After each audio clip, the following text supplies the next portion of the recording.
All right, so we should be live. Hey, what's up, everyone?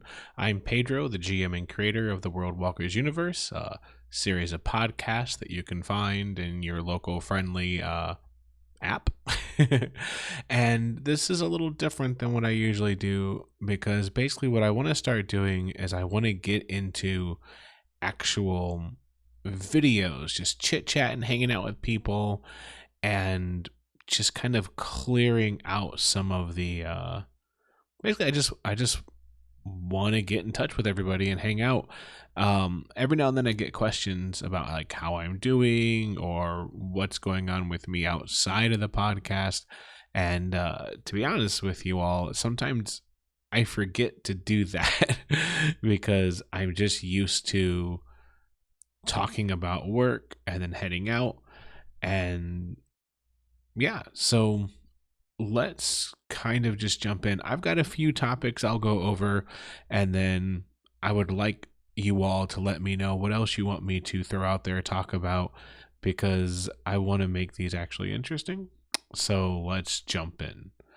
Some of the questions I've gotten recently, one of the biggest shifts that is related to World Walkers is us moving into Pathfinder. So I've had a number of questions about how has that been, how big was the shift, and how is Pathfinder Second Edition working out for us. I think that Pathfinder Second Edition is super sweet. It's super fun to run on my end. The shift wasn't really that big a deal for me. Obviously, the players might have a something else to say about it, but for me, when you get down to it, um, it's been almost nothing but beneficial. I really like how you organize the encounters. I really like Pathfinder has this kind of approach where they, you might say, over explain things, but it's nice because if you need to look up something, almost everything you need is in that rule. One of the biggest complaints I had about D&D was that they would state stuff hoping that you had remembered a rule somewhere else. So I don't have any examples because this is all just me free talking. I'm just hanging out. So I don't have any notes. I'm making it up as I go along. And so I don't have like concrete, I don't have exhibit A, as it were. But there was a number of times where we would look something up and it wouldn't answer the question we had because there's another rule somewhere else that you should have looked up, and that answers the question. We get that sometimes with spells and other things. So I don't have, like I said, any specific examples, but generally speaking, if Pathfinder wants you to know about a rule, they tend to put everything about that rule in that section. They essentially repeat themselves a lot for your benefit. As someone who has to refer to the rules a few times more than others because I'm the GM as opposed to the player, I really appreciate that. I think that there was a time a while ago where we all sat down and we would try to read the book cover to cover. And more, I think companies are realizing that's not realistic. These things are reference manuals. It's unfair to expect every single player to read every single page back and forth and then remember it all. And so, really, with the way these are written, the Pathfinder's approach, at least, has been when you need to refer to it, you should get the complete understanding where you're looking. You shouldn't have to go reference this section and then reference this section, reference this section. Overall, they've been really good about that. I think the only complaint I had, and I mentioned it in a recent episode, I really enjoy the fact that Pathfinder has moved away from the what I'd call the Final Fantasy inn scenario where the party's beat up, they're completely demolished. What are we going to do? We should lay down and go to sleep. That way, the next morning, we're perfectly fine. Nothing happened. That's always felt a bit weird and mechanical to me. So I really liked at first that Pathfinder moved away from that. They don't do any of that stuff. However, they have treat wounds. Treat wounds is a way for you to patch people up and get them going, right? Here's the problem. Um, you essentially can keep doing it every hour, and what happens is that it feels like it works perfectly well, mind you. It feels like an abuse of the not an abuse of the rules. It's totally within the rules, but it feels like it's playing against the spirit of the rules, in that people just sit down. In the recent episode, people sat down in what we joked as a bandage circle. They're like, how are you doing? How are you doing? You good? You good? And it just came off really wonky because it doesn't feel natural. It doesn't feel like that's the way it's supposed to be. But it's a very valid and perfectly legitimate use of the rules. It just felt goofy. And it made it clunkier than just going to sleep. Like, if you can just get your hit points back doing the mechanic, whether it's going to bed at night and waking up refreshed, or it's sitting around spamming a heal, like treat wounds, it's the same effect. It's just that it's making it harder. It's making it clunkier. So, because like, do we sit there like the first time I did it, we sat there and just rolled and rolled and rolled and rolled and rolled until all better. It seems stupid. Like, I wonder how long it's going to be before myself and other GMs just go like, you got 8 hours. It's good enough. You nailed it. Like, you're good. Just consider everyone healed. Once and that's just downtime. Once mechanics get or once encounters start becoming timed and there's more events going on, yeah, I can see the pressure, and it's gonna be very interesting. So it seems like it was designed for that. The reason that it feels clunky to me is because there is a rule that if you get to sleep for 24 hours, you get to double the amount of hit points that you get back. I think that's the rule, based on the previous mechanic. But within 24 hours, as long as one person has treat wounds, you're good to go. It's you don't need the 24-hour.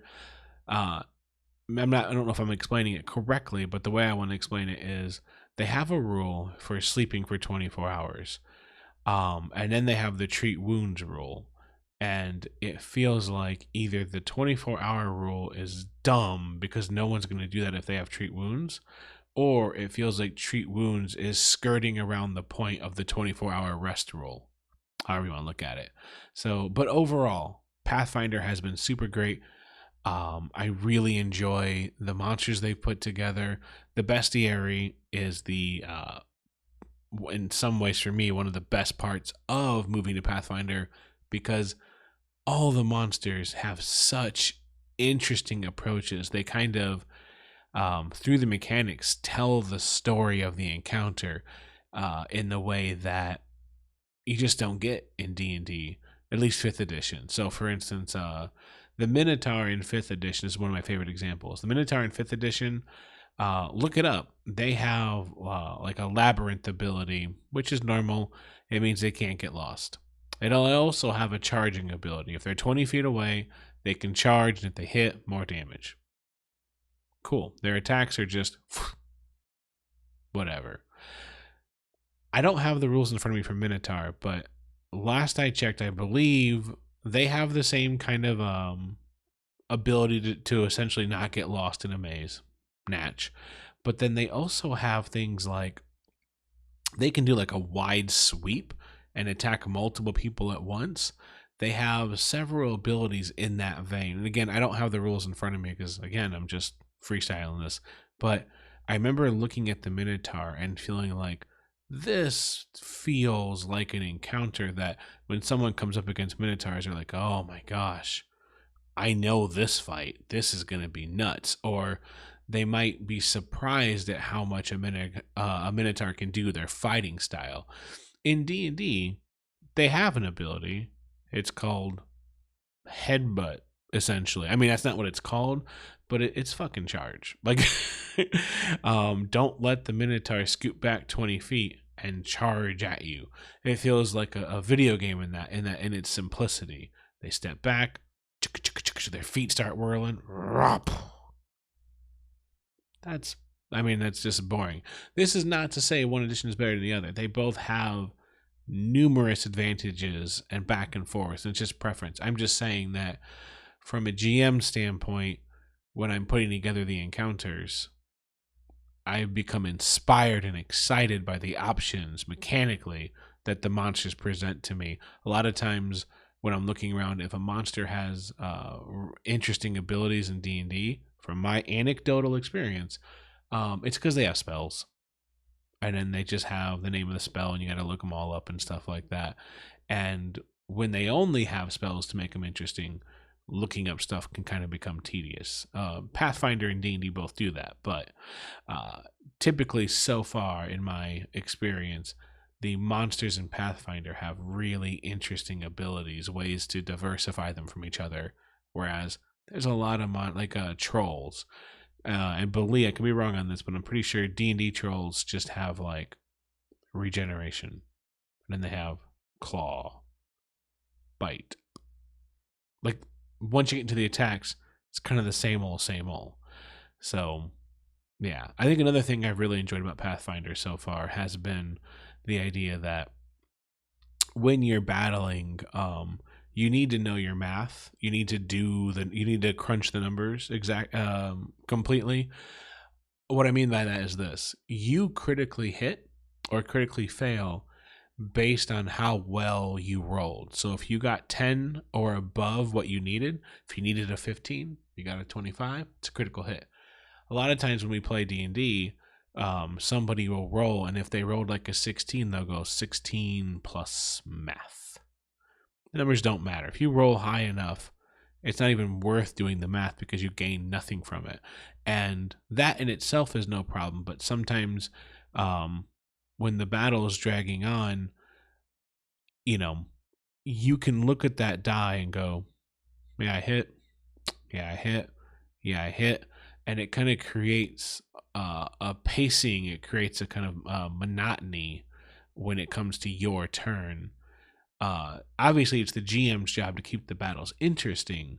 But when it comes to your turn, if you have multiple attacks, 16 plus math, I already hit. 17, that's a hit.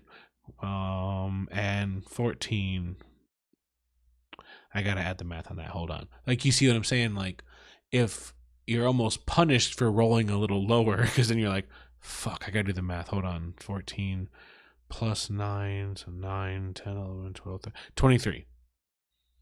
It can really, when you don't have to, there's no surprises when you're rolling. As long as you get a basic high number, you're pretty sure you can hit. And then it just doesn't feel as exciting moment to moment for the players when they roll their dice. Or at least if it does, it doesn't come off that way as a battle, especially like longer battles. It doesn't always come off like, oh, I can't believe I got a 17. That's definitely a hit. Like, you see what I'm saying? So those couple aspects of Pathfinder have, I feel, really elevated the game. And it's been really exciting. So, no regrets on switching to Pathfinder for some of our games. Now, I have the advantage of running multiple games, so I still get to play D&D in other games. So I still have both. I didn't have to say goodbye to one forever and get on the boats with fucking Frodo and shit. I get to vacay still in D&D, so I get to benefit from that. But overall, super happy with Pathfinder. I'll tell you one last advantage to switching to Pathfinder. I don't know if anyone else feels this, but I felt slightly afraid to leave D&D behind. All my games were previously in D&D, and every now and then I would be the meme of the guy walking hand in hand, walking next to D&D, but side glancing behind me at like another game system, and I would feel I can't. I play D&D.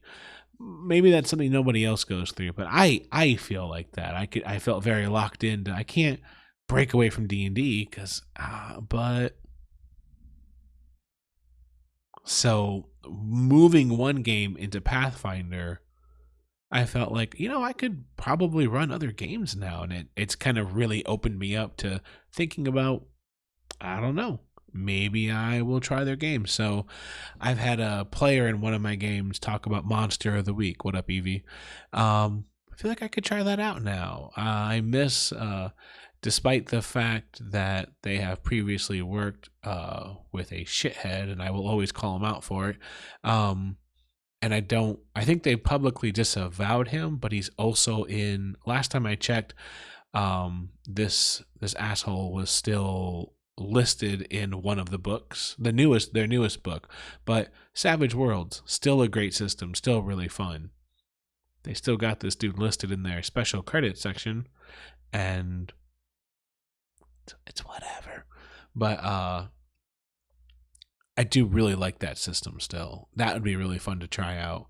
Um, as you can see back there, I don't know if you can see it from back here, but World of Darkness, really miss that system sometimes. So finally shifting away from D&D kind of broke that, I don't know, to be real, like that little bit of anxiety of like, I can't leave the popular game, the one everyone plays.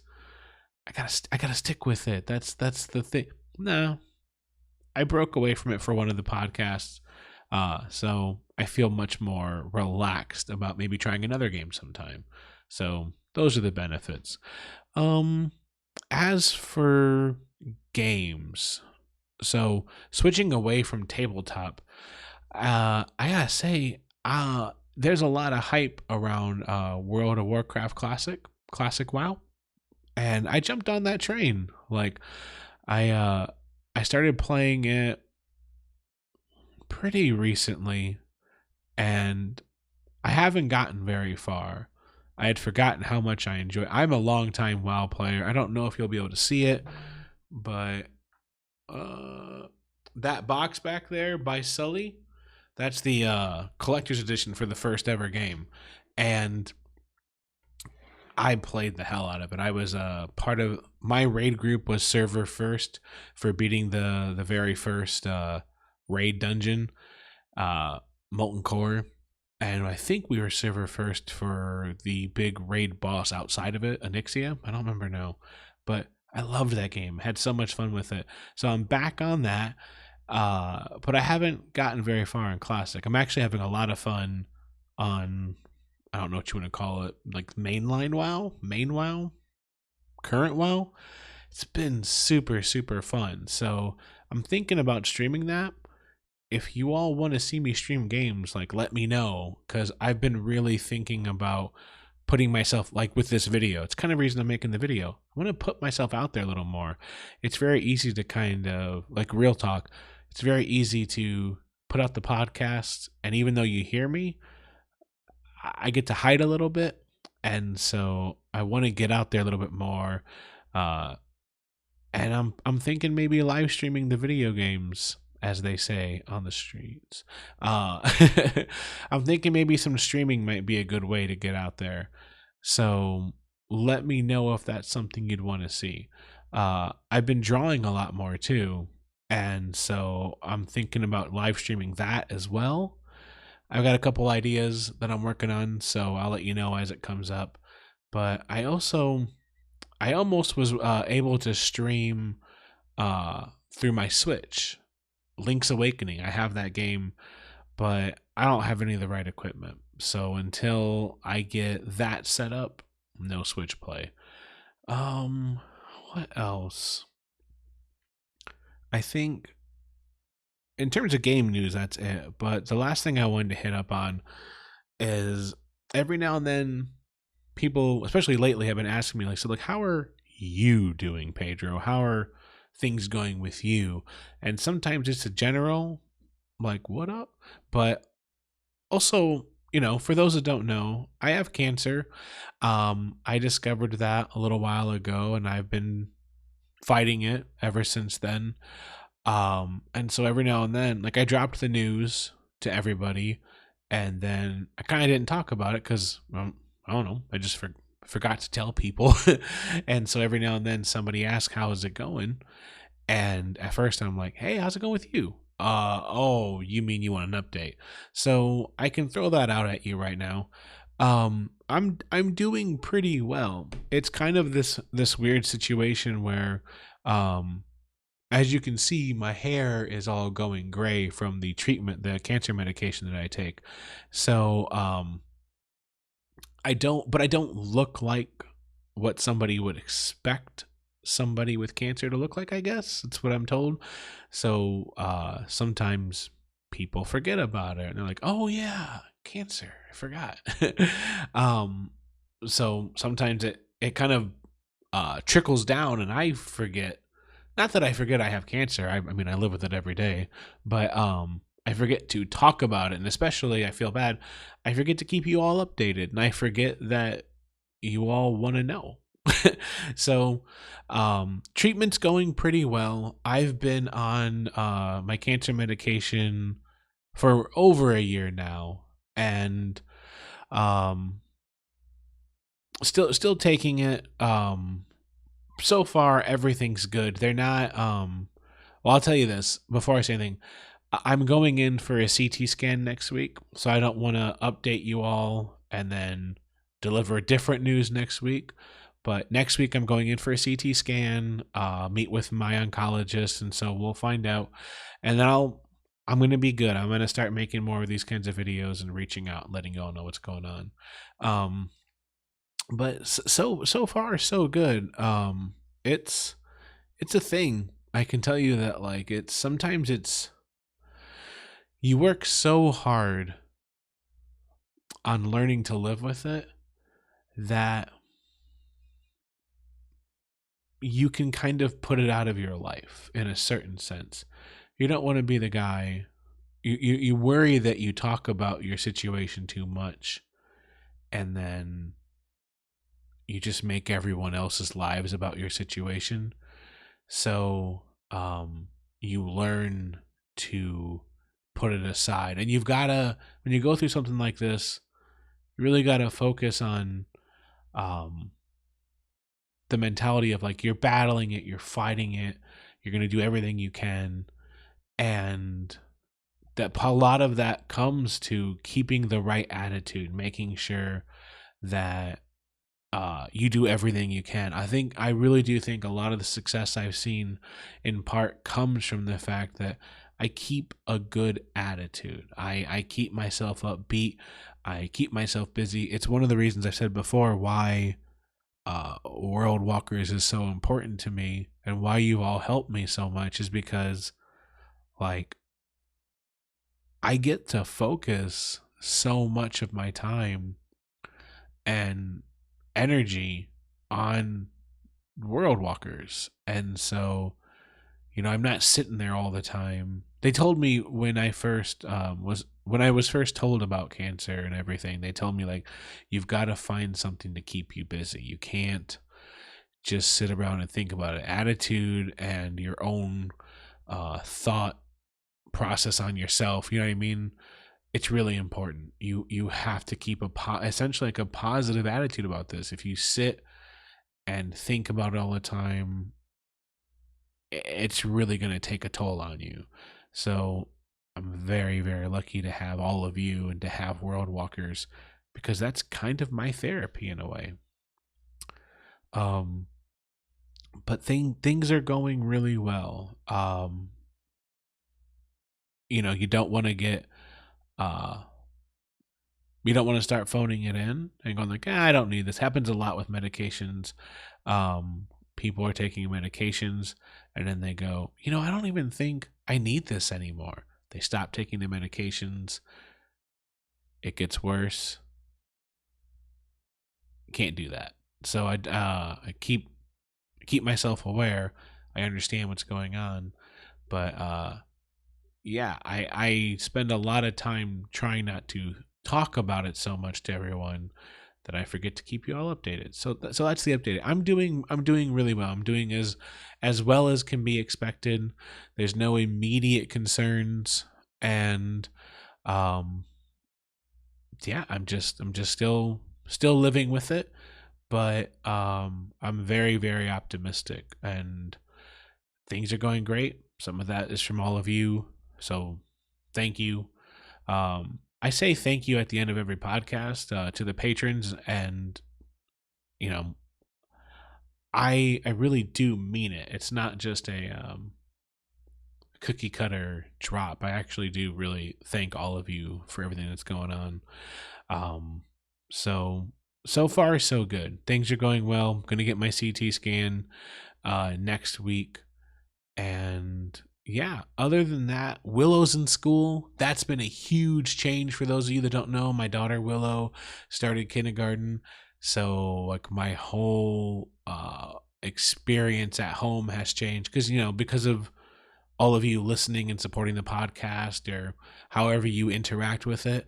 Um, I get to do this from home, and so uh Willow is in school, and that's like my BBF. Like I know it's BFF, but we say BBF, and so I didn't know what to do with my time at first.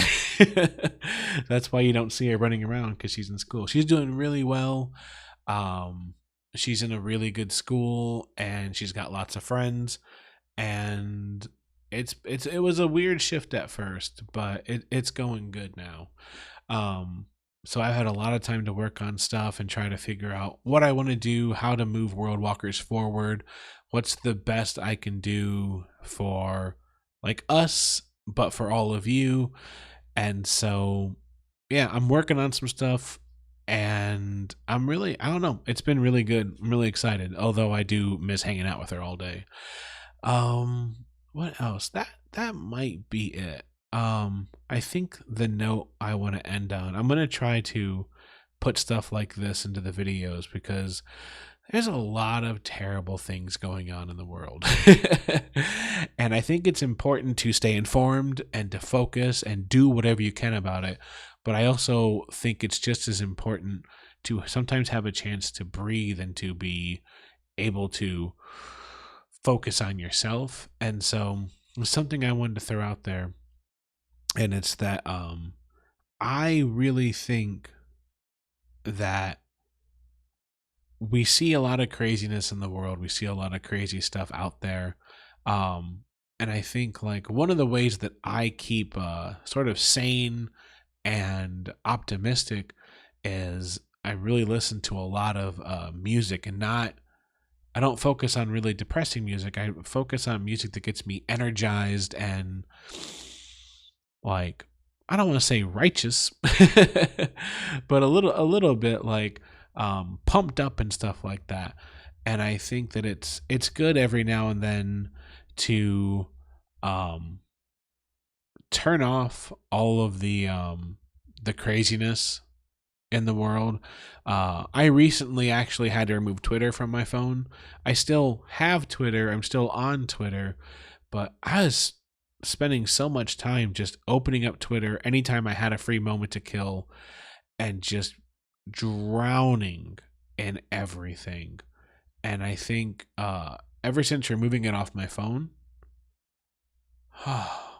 it's been so much easier because now I can decide to be informed, look at what's going on, but also pull myself back and remember that I deserve breathing space too. I don't have to constantly drown and be surrounded by the craziness all the time.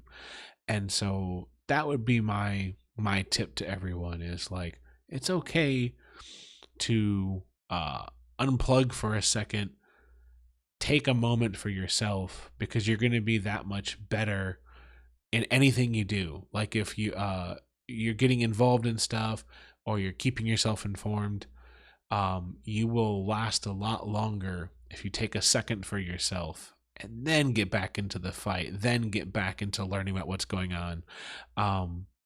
Yeah. So this is my rambling video. Hopefully it stayed somewhat tolerable, and I'm going to try and do more of these. I'm going to try and get out there and share, and I hope to hear from you all different things. What are your thoughts on the different subjects that we're talking about? How are you doing? Like, it's okay to just blabber, whether in the comments or on Twitter, wherever you end up seeing this. Just talk. Like, how are you doing? What's going on? That's some of the best parts about doing what I do, is like I get to record the games and share them with you, and that's awesome. But it's also just as fun sometimes to just hear from you all and talk with you, whether it's uh, via Twitter or seeing you on Patreon. And I get Patreon messages from all of you, the ones that are on Patreon. And I would be remiss if I didn't mention it, by the way. World Walkers has a Patreon, patreon.com/worldwalkers.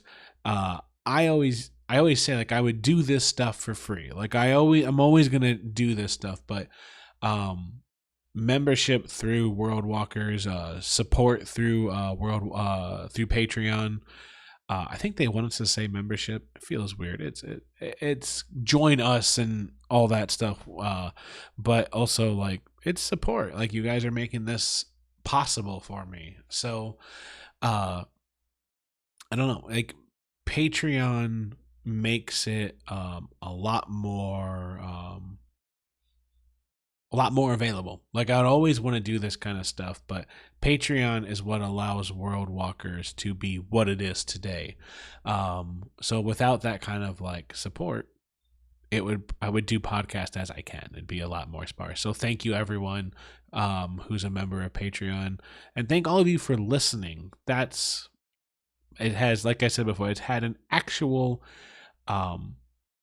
impactful it's been an actual impactful part of my life. You have done more for me than you might know. So thank you all. I hope everyone's doing well, and I will see you next time. Later on. Thanks.